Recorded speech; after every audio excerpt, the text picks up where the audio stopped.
আসসালামু আলাইকুম রহমতুল্লাহি বারাকাতু। আজকে আমরা জানব পবিত্র আল কুরআনে বর্ণিত হজরত নূহ আলাইহি ওয়াসাল্লামের ঘটনা। হজরত নূহ আলাইহিস সালাম ছিলেন তৃতীয় নবী। তেনার জন্ম হয়েছিল মেসোপটেমিয়ায়।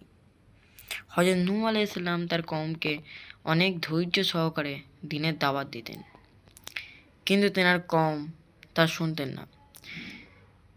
তেনার কওম জিজ্ঞাসা করতেন যে সত্যি যদি তোমার প্রভু সত্যি হয়ে থাকে, তোমার আল্লাহ যদি সত্য হয়, বা তুমি যদি আল্লাহ সত্যিকারের নবী হও, তাহলে তুমি আল্লাহর কাছ দিয়ে কঠিন আযাব আনো।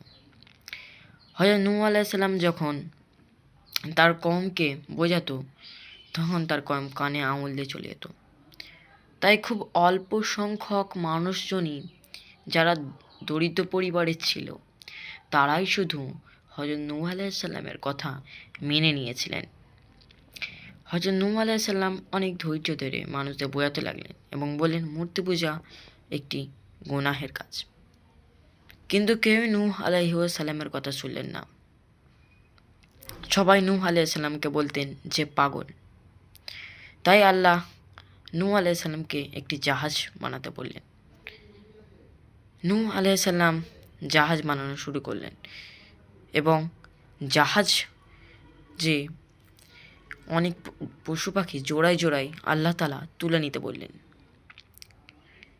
আল্লাহ তাআলা বললেন যে জাহাজ বানানো শেষ হলে তুমি সমস্ত পশু পাখি জোড়ায় জোড়ায় তুলে নেবে, কারণ আমি একটি পৃথিবীতে মহা প্লাবন ঘটাবো। নূহ আলাইহিস সালামকে আল্লাহ বললেন, যেদিন তোমার স্ত্রীর উনান থেকে পানি বের হয়ে আসবে সেদিনই প্লাবনের দিন। অবশেষে সেই দিন এসেই গেল।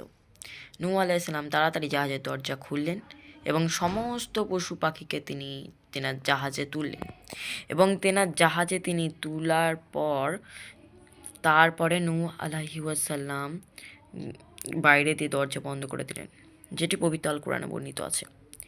নূহ আলাইহিস সালাম তারপরে তার ছেলে এবং তার স্ত্রীকেও ডাকলো, কিন্তু তার ছেলে স্ত্রী বলল যে না, আমরা যাব না, কারণ সবাই নূহ আলাইহিস সালামকে পাগল বলতো।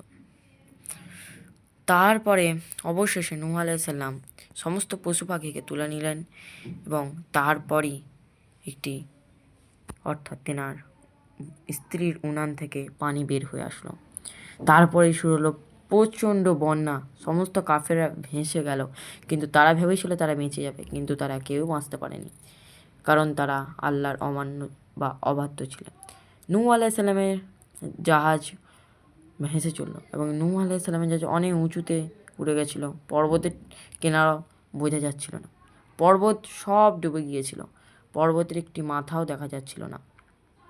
তারপর একদিন নূহ আলাইহিস সালাম একটি কবুতরকে ছাড়লেন মাটির উদ্দেশ্যে, যে কোথাও পৃথিবীতে আলার সন্ধান আছে কিনা। প্রথম দিনে কবুতরটা মাটি না খুঁজে পেয়ে নূহ আলাইহিস সালামের জাহাজে ফিরে এলো। তারপরে নূহ আলাইহিস সালাম কবুতরটাকে আবারও ছাড়লো, তারপরে একটি কচি পাতা আনলো, তারপর নূহ আলাইহিস সালাম আবারও ছাড়লো, তারপর এই পায়রাটি আর ফিরে এলো না। তখন নূহ আলাইহিস সালাম বুঝলেন যে জমিন আর আমরা বেশি দেরি হবে না জমিনে আমাদের জাহাজ ঠেকতে।